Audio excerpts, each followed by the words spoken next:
नमस्कार, जय हिंद दोस्तों। मैं हूं सचिन और आप देख रहे हैं सचिन टॉक।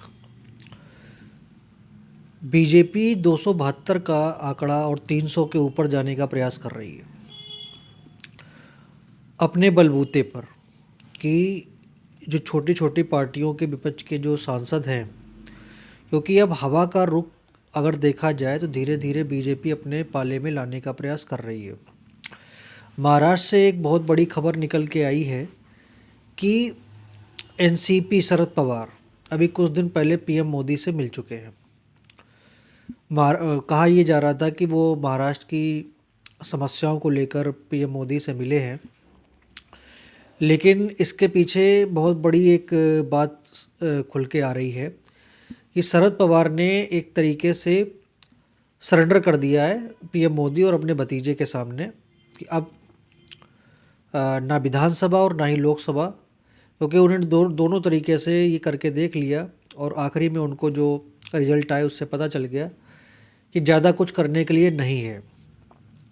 और जैसा कि शरद पवार का मुलायम सिंह के तरीके से यू टर्न मारने का बहुत पुराना इतिहास रहा है, वही अब वो पीएम मोदी के साथ और बीजेपी के साथ करने जा रहे हैं। सुनने में ये आ रहा है कि जो एनसीपी शरद पवार के सांसद हैं वो बीजेपी ज्वाइन कर रहे हैं। साथ ही साथ आपने देखा होगा कि अभी कुछ दिन पहले देवेंद्र फडणवीस ने सोशल मीडिया पर अपने फ़ोटो डाली थी जिसमें उद्धव बाला साहब ठाकरे, शिवसेना के जो यूबीटी के जो अध्यक्ष हैं, वो मुख्यमंत्री के साथ मीटिंग करते हुए और उनके लड़के भी साथ में थे, वो दोनों नज़र आ रहे थे। तो राजनीतिक गलियारों में ये खबर फैल रही थी कि क्या शिवसेना जो उद्धव बाला साहब ठाकरे वाली है, क्या वो बीजेपी के साथ आने वाली है? क्या बीएमसी जो चुनाव होने जा रहा है उसमें क्या बीजेपी और शिवसेना जो उद्धव बाला साहब ठाकरे वाली क्या मिलके चुनाव लड़ेगी? इस बारे में प्रेडिक्शन किया जा रहा है। बीजेपी के लिए अभी इस समय जो जिस तरीके का लोकसभा का रिजल्ट आया है, तब से बीजेपी की जो मैनेजर हैं वो इस गणित को सुलझाने में लगे हुए हैं कि किसी तरीके से बीजेपी के जो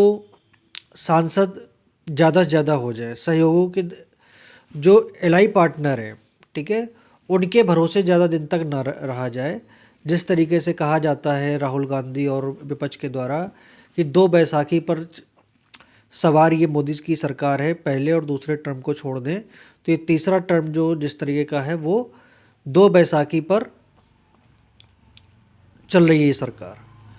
तो बीजेपी के जो मैनेजर हैं वो कहीं ना कहीं इस उधेड़-बुन में लगे हुए हैं, दिन रात मेहनत कर रहे हैं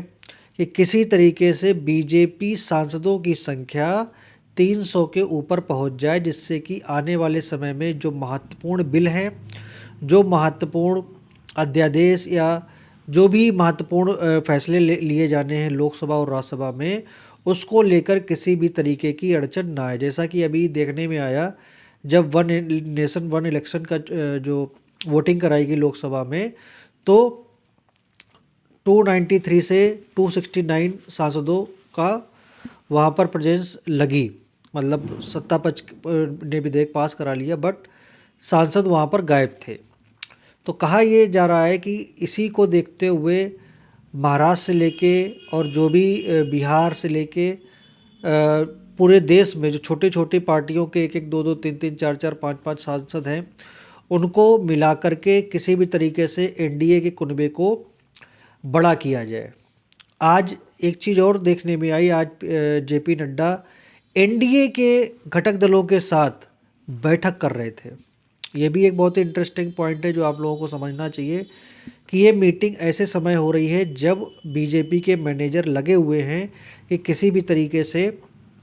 300 का आंकड़ा बीजेपी खुद अपने बूते पर पार कर ले, सांसदों को उनकी पार्टी को ख़त्म करा के उनकी पार्टी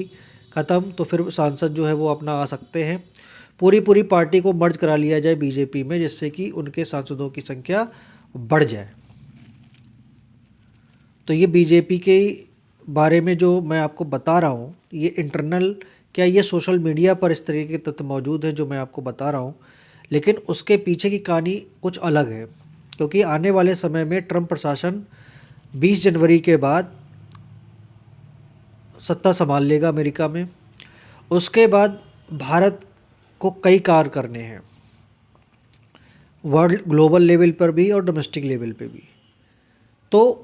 उस वजह से अगर लोकसभा में इन्हें कहीं ना कहीं डिस्पैरेट होना पड़ता है किसी भी तरीके से, कि हर बार चंद्रबाबू नायडू और जेडीयू के पास जाना पड़ता है किसी भी विधेयक को पास कराने के लिए, उसकी नौबत ना आए और कहीं पर भी इस तरह के कोई कानून पास कराने हो जो देश से संबंधित, राष्ट्र से संबंधित हो, वहाँ पर कोई बाधा ना आए। तो बीजेपी इस तरीके का स्टेप ले रही है कि अपने बूते पर वो 300 के पार पहुंच सके। कई ऐसी पार्टियां हैं, क्षेत्रीय पार्टियां हैं, जिनके 2-2 3-3 सांसद हैं, उनसे ये बात चल रही है कि आप जो है किसी भी तरीके से आपको स्टेट में या केंद्र में किसी भी पद पे आपको बैठाला जा सकता है, ठीक है, आपकी पार्टी को या आपके सांसदों को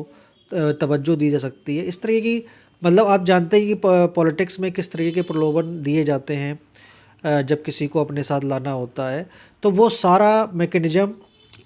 एक टीम बनाई गई है बीजेपी की तरफ से इंटरनल, जो दिल्ली में अमित शाह को रिपोर्ट कर रही है, और जो ये सारे राज्यों की छोटी छोटी पार्टियों से बातचीत कर रहे हैं, इंटरनल वे पे बात चल रही है। कहीं पर भी ये सोशल मीडिया पर या मीडिया में किसी तरह की खबर नहीं है कि ऐसा काम भी चल रहा है, बट मेरे सूत्रों ने ये जानकारी दी है कि इस तरीके का काम जब से इलेक्शन का रिजल्ट आया है लोकसभा चुनाव के, तब से ये प्रक्रिया एक कोर टीम के माध्यम से चालू है और वो इंटरनल वे में वो लोग काम कर रहे हैं। तो आने वाले समय में देखना बहुत ही इंटरेस्टिंग रहेगा कि आने वाले समय में कौन कौन सी पार्टियां बीजेपी को ज्वाइन कर रही हैं या मर्ज कर रही हैं उनमें,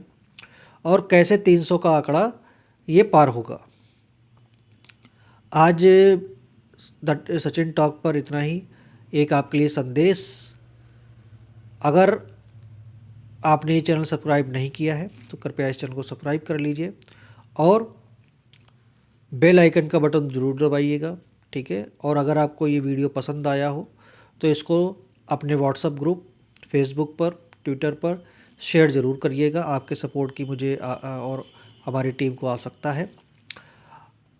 लास्ट में एक देश के नाम संदेश भी और आप सभी के लिए, अगर आप अपने बच्चों को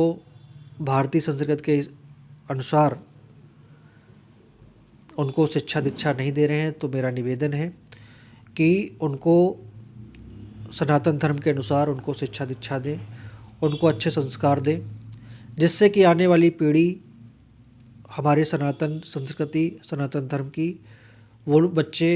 रक्षा कर सकें। उनको पता हो कि हमारे देश की संस्कृति और हमारा सनातन धर्म किस तरीके से पिछले कई सालों से, दशकों से, सदियों से हमारे देश को आगे बढ़ा रहा है। इसी के साथ आज के इस वीडियो में इतना ही।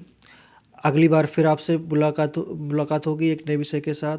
तब तक के लिए नमस्कार। जय मां भारती।